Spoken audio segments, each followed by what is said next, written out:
प्रिय विद्यार्थियों, मैं doctor Sucheta Verma, assistant professor political science, SPC government college Bhim. आज हम बीए पार्ट फर्स्ट के पेपर सेकंड के टॉपिक महर्षि स्वामी दयानंद सरस्वती के बारे में, उनके सामाजिक चिंतन एवं समाज को उनकी देन के बारे में अध्ययन करेंगे। स्वामी जी मानव मात्र और संपूर्ण समाज की सेवा में विश्वास करने वाले सन्यासी थे। उन्होंने इस बात का अनुभव कर लिया कि जब तक समाज में विविध अंधविश्वासों और कुरीतियों का प्रचलन रहेगा, तब तक भारत में राष्ट्रीय जागृति और राष्ट्र कल्याण संभव नहीं होगा। स्वामी दयानंद ने भारतीय सामाजिक जीवन के विविध प्रसंगों पर गंभीरता के साथ विचार किया और उनके सामाजिक चिंतन की कुछ प्रमुख बातें अग्रलिखित हैं। पहली, व्यक्ति और समाज एक दूसरे के पूरक। स्वामी दयानंद ने विश्वास व्यक्त किया कि व्यक्ति और समाज एक दूसरे के पूरक हैं। व्यक्ति का सर्वांगीण विकास समाज में रहकर ही संपन्न हो सकता है और विकास की स्थिति को व्यक्ति तक ही सीमित कर देना एक भ्रांत धारणा है। समाज एक संगठित इकाई है और हमारा लक्ष्य होना चाहिए कि विकास का लाभ समाज के प्रत्येक सदस्य को प्राप्त हो। इस प्रकार स्वामी जी समाज के प्रत्येक सदस्य के विकास को आवश्यक और महत्वपूर्ण मानते थे। दूसरा, गुण पर आधारित वर्ण व्यवस्था का समर्थन। स्वामी जी ने वेद में उल्लिखित वर्णाश्रम धर्म का समर्थन किया, लेकिन उन्होंने कहा कि आज की जाति व्यवस्था उस वर्णाश्रम व्यवस्था के एकदम विपरीत है जिस पर वैदिक समाज आधारित था। उन्होंने जन्म को जाति की कसौटी मानने का विरोध किया और इस बात का प्रतिपादन किया कि मनुष्य का वर्ण या जाति उसकी मानसिक प्रवृत्तियों, गुणों, कर्मों के अनुसार निर्धारित होनी चाहिए। उनका विचार था कि वर्ण निर्धारित करने की कसौटी जन्म नहीं, वरन किसी विशिष्ट कार्य को संपन्न करने की मानसिक क्षमता है। दयानंद सरस्वती का मत था कि मनोवैज्ञानिक और व्यावसायिक कसौटी पर आधारित वर्ण का सिद्धांत अनेक सामाजिक और व्यावसायिक संघर्षों का समाधान कर सकता है। उन्होंने इस बात का भी प्रतिपादन किया कि समस्त कार्य सामाजिक पूर्णता के निमित्त संपन्न किए जाते हैं, अतः छुआछूत या किसी ऊंच और किसी को नीचा समझने का प्रश्न ही नहीं उत्पन्न होता। तीसरी विशेषता है आश्रम सिद्धांत का समर्थन। भारत के प्राचीन साहित्य में प्रत्येक व्यक्ति के जीवन के 4 आश्रम बताए हैं: ब्रह्मचर्य, गृहस्थ, वानप्रस्थ और संन्यास। व्यक्ति की आयु को 100 वर्ष का मानकर यह व्यवस्था की गई है। व्यक्ति क्रमशः प्रत्येक आश्रम में 25 वर्ष की आयु व्यतीत करे। स्वामी जी ने इस आश्रम सिद्धांत का समर्थन किया। उन्होंने कहा कि आज के समाज में घातक प्रतिस्पर्धा की स्थिति है। आश्रम सिद्धांत को अपनाने पर उस पर अंकुश लगना और सामाजिक जीवन में व्यवस्था स्थापित होना संभव है। चौथा, नारी गरिमा के प्रबल समर्थक। स्वामी दयानंद ने नारी की गरिमा का प्रबल समर्थन किया और हिंदू समाज में प्रचलित इस विचार का खंडन किया कि नारी पुरुष के समान नहीं है। उसे प्रकृति ने ही शरीर, स्वभाव, योग्यता, शक्ति की दृष्टि से पुरुष से भिन्न बनाया है और यह भिन्नता उसे पुरुष की तुलना में हेय बनाती है। स्वामी जी का मन मातृशक्ति के प्रति आदर से परिपूर्ण था। वे स्त्री जाति की पूर्ण स्वतंत्रता के पक्षपाती थे, अतः उन्होंने स्त्रियों के सामाजिक जीवन पर लगे अनुचित प्रतिबंधों की निंदा की। स्त्रियों को दीनहीन दशा से ऊपर उठाने में दयानंद ने जीवन पर्यंत कोई शिथिलता नहीं आने दी। उन्होंने पर्दा प्रथा का विरोध किया और स्त्री शिक्षा पर बहुत अधिक बल दिया। उन्होंने अपने ग्रंथ सत्यार्थ प्रकाश में लिखा, जो तुम स्त्रियों के वेद पढ़ने का निषेध करते हो तो वह तुम्हारी मूर्खता, स्वार्थता और निर्बुद्धिता का प्रभाव है। इस प्रकार उन्होंने स्त्री पुरुष की मूलभूत समानता पर बल दिया। उन्होंने कहा कि स्त्री पुरुष दोनों को विवेक के अनुसार अपने जीवन साथी चुनने का अधिकार होना चाहिए। 19वीं सदी में स्त्रियों के लिए इस प्रकार के अधिकार की बात करना निश्चित ही बहुत क्रांतिकारी विचार था। स्त्री शिक्षा की गहरी आवश्यकता अनुभव करते हुए उन्होंने फिरोजपुर में कन्या महाविद्यालय और मेरठ में कन्या पाठशाला स्थापित करवाने का कार्य तो अपने जीवन काल में ही कर लिया था। स्वामी दयानंद ने वस्तुतः स्त्रियों के गौरव को बढ़ाया है। सामाजिक कुरीतियों का अंत आवश्यक। स्वामी दयानंद का निश्चित मत था कि सामाजिक कुरीतियों को दूर किए बिना सामाजिक जागृति और राष्ट्रीय विकास संभव नहीं है, अतः उन्होंने समाज में प्रचलित कुरीतियों को दूर करने पर बल दिया। स्वामी जी ने प्रतिपादित किया कि बाल विवाह नैतिक जीवन और शारीरिक विकास दोनों ही स्थितियों के लिए घातक है। उन्होंने स्पष्ट किया कि 16 वर्ष से कम आयु की कन्या और 25 वर्ष से कम आयु का पुरुष संतान उत्पन्न करने के योग्य नहीं है, अतः किसी भी स्थिति में इससे कम आयु में विवाह नहीं होना चाहिए। उन्होंने बाल विवाह के विरुद्ध मानसिक वातावरण तैयार करने का कार्य किया। उन्होंने बेमेल विवाहों का भी विरोध किया और इस बात का प्रतिपादन किया कि सुखमय पारिवारिक जीवन तभी संभव होगा जबकि स्त्री और पुरुष विवेक के अनुसार अपना जीवन साथी चुनेंगे। इस प्रकार उन्होंने दहेज प्रथा, बहुविवाह, विधवा विवाह, सती प्रथा, समुद्र यात्रा निषेध आदि सामाजिक कुरीतियों का भी विरोध किया। स्वामी दयानंद ने सामाजिक कुरीतियों के विरुद्ध केवल प्रवचन ही नहीं दिए वरन वे संकल्प लेकर इन्हें समाप्त करने की दिशा में भी आगे बढ़े। अब हम देखते हैं दयानंद सरस्वती के शिक्षा के लिए क्या विचार थे। स्वामी दयानंद के निश्चित विचार था कि शिक्षा के अभाव में कोई देश समुचित विकास नहीं कर सकता। अतः शिक्षा के क्षेत्र में उन्होंने जितनी व्यवहारिक रुचि ली उतनी बहुत कम समाज सुधारकों ने ली। उन्होंने मनु के इस कथन का समर्थन किया कि राज्य और समाज दोनों के द्वारा सब लोगों के लिए अनिवार्य कर दिया चाहिए कि वे अपने बच्चों को 5वें या 8वें वर्ष के बाद विद्यालय भेजेंगे। इस आयु में इन बालकों को विद्यालय में नहीं भेजना दंडनीय अपराध होना चाहिए।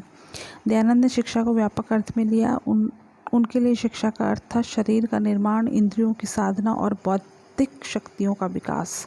ब्रह्मचर्य पालन को उन्होंने अच्छी शिक्षा व्यवस्था का अनिवार्य शर्त माना।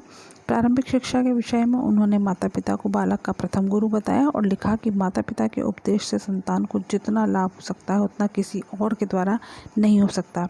इस प्रसंग में माता की भूमिका को वो सबसे अधिक महत्वपूर्ण मानते थे। उन्होंने सदैव इस बात पर जोर दिया कि शिक्षण कार्य चरित्रवान और विद्वान व्यक्तियों को ही सौंपा जाना चाहिए। दयानंद ने नारी शिक्षा पर उतना ही बल दिया जितना कि पुरुषों की शिक्षा पर, लेकिन वह सहशिक्षा के पक्ष में नहीं थे। उनका विचार था कि सहशिक्षा का लड़के और लड़कियों के चरित्र पर अनुकूल प्रभाव नहीं पड़ता। उनका आग्रह था कि प्रत्येक समाज में लड़के और लड़कियों के लिए अलग अलग शिक्षण संस्थाएं होनी चाहिए। लड़के और लड़कियों के लिए शिक्षा पद्धति, शिक्षा के विषय, पाठ्यक्रम में भी भिन्नता होना आवश्यक है।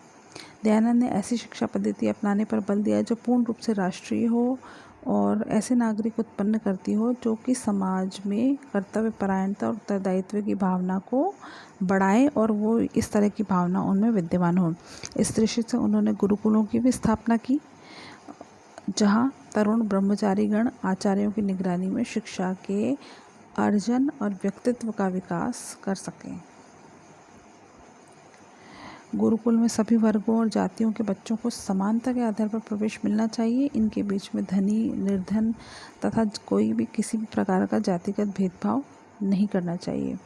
दयानंद ने देश में एकता के प्रसंग में भी शिक्षा को महत्वपूर्ण माना और इस बात पर प्रतिपादन किया कि देश की एकता के सूत्र में पिरोने के लिए पूरे देश में हिंदी का प्रचलन होना आवश्यक है।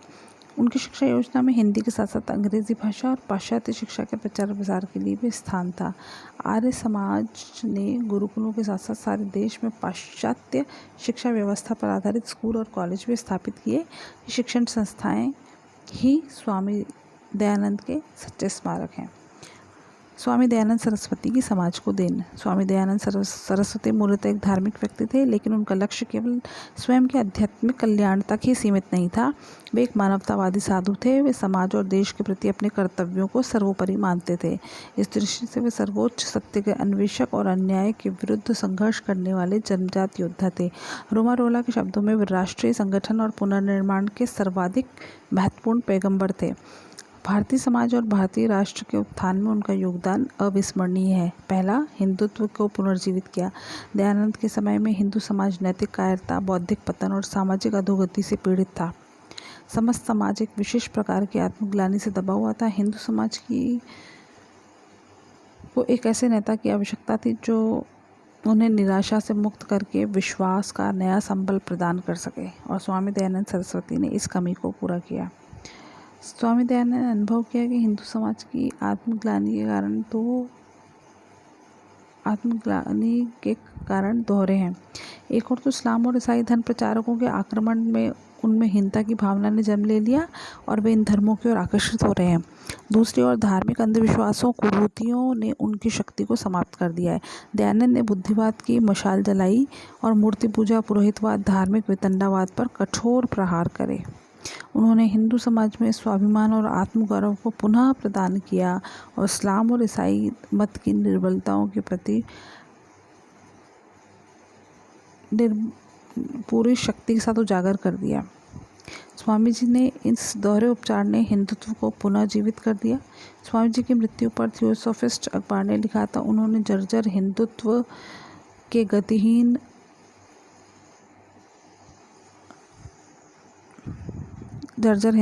गतिहीन ध्रुव पर भारी बम प्रहार किया और अपने भाषणों से लोगों के हृदयों में ऋषियों और वेदों के लिए अपरिमित उत्साह की अग्नि जला दी। स्वामी दयानंद द्वारा अन्य धर्मों के प्रति अपनाए गए आलोचनात्मक रवैये और शुद्धि आंदोलन से सांप्रदायिक भेदभाव तीखे हो गए। इससे आपसी वैमनस्य कुछ बढ़ गया, लेकिन उन परिस्थितियों में हिंदू समाज और हिंदुत्व की रक्षा के लिए दयानंद ने जो मार्ग चुना, उसकी अनिवार्यता और गरिमा से हम इनकार नहीं कर सकते। उन्होंने हिंदू धर्म में एक नया विश्वास जागृत करने की दिशा में ठोस कदम उठाया। सामाजिक कुरीतियों के लिए शक्तिशाली योद्धा। स्वामी दयानंद सरस्वती ने समाज का पुनर्निर्माण किया था। इसके लिए समाज को अंधविश्वासों कुरीतियों से मुक्त करना आवश्यक था।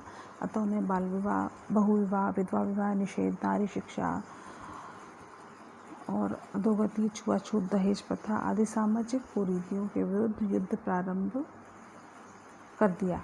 अन्य समाज सुधारकों और स्वामी दयानंद में एक मूलभूत अंतर है, जो इस प्रसंग में स्वामी दयानंद के योगदान को अधिक महत्वपूर्ण कर रहा है।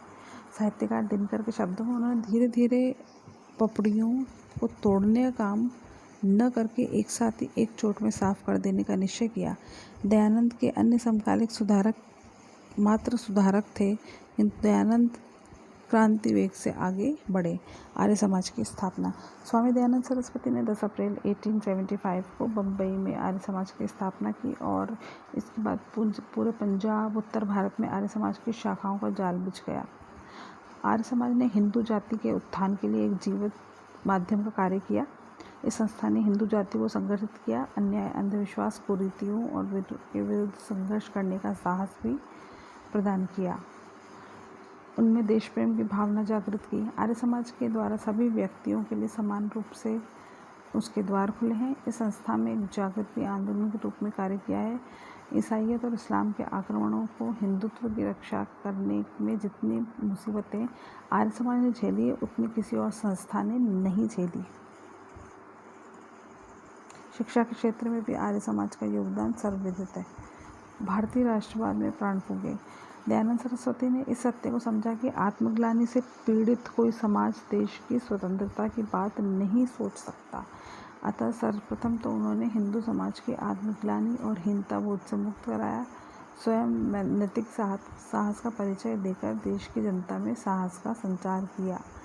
अस्पृश्यता का अंत, स्वधर्म, स्वभाषा और स्वदेशी पर बल देकर उन्होंने स्वराज के लिए मानसिक पृष्ठभूमि तैयार करके देश की स्वतंत्रता की नैतिक और बौद्धिक नींव रखी।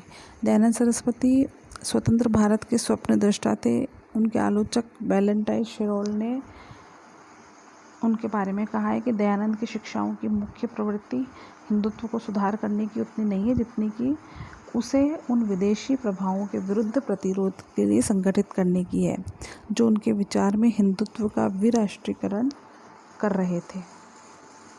गौरवपूर्ण अतीत से प्रेरणा लेकर उन्होंने स्वराज्य का नारा लगाया। उन्होंने देशी रियासतों के नरेशों को व्यक्तिगत जीवन में सुधार करने की प्रेरणा दी। उन्हें प्रजा सेवा की दिशा में प्रवृत्त होने का उपदेश दिया। इस बात पर बल दिया कि भारत देश के प्रति भी उनके कुछ कर्तव्य हैं। एक विचारक के रूप में उन्होंने राजसत्ता पर नैतिक नियंत्रणों की व्यवस्था की। उनका आदर्श सदैव जनहित पर आधारित मर्यादित शासन रहा है, जिसे आज संविधानवाद के नाम से जाना जाता है। स्वामी दयानंद सरस्वती निजी जीवन में तप, त्याग, क्षमा, सदाचार, शांति की प्रतिमूर्ति थे, लेकिन सामाजिक हित के लिए निर्भयता के साथ और वीरतापूर्वक संघर्ष करने में विश्वास रखते थे। स्वामी के धार्मिक और सामाजिक पुनर्जागरण और राष्ट्रीय जागृति में सत्य के इस पुजारी का भारी योगदान रहा है।